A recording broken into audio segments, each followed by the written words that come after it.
দেখবি একদিন তোদের মুক্তির সোপান সম্মুখে এসে দাঁড়াবেই।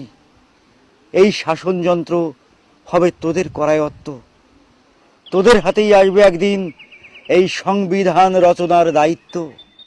তুমি ঠিক বলেছো ঠাকুর, তুমি এসেছিলে বলে আজ আমরা মানুষ হতে পেরেছি। মানুষ নেই ঠাকুর, দেশে মানুষ নেই। মানুষ তুমি সব শেয়াল আর কুকুর। তুই তুই মহিরুদ্দিন নোস? তাহলে চিনতে পেরেছো ঠাকুর? আমাকে তুমি চিনতে পেরেছো? গত সালে এসেছিলাম, আমার মেয়ের 3 মাসের জ্বরে পুড়ে কাঠ হয়ে গিয়েছিল। মহিরুদ্দিন? শেষে তোমার ধামের সিন্নি খেয়ে, তোমার কামনা সাগরের পানিতে গোসল করে তার আর কোনো ব্যাধি হয়নি ঠাকুর, আর কোনো ব্যাধি হয়নি। এ কথা থাক, কি জন্য এসেছিস?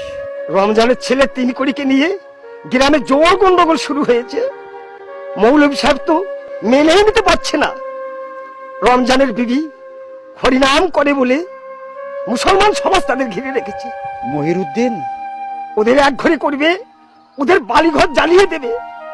শুধু তাই নয়, হিন্দুর মেয়ে মালঞ্চের সঙ্গে 3 কোটির মেলামেশা ওরা একদম মেনেই নিতে পারছে না। মহিরুদ্দিন?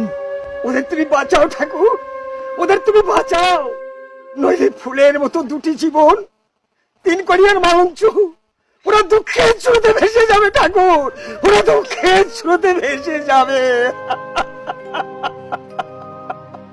সে আশায় আমার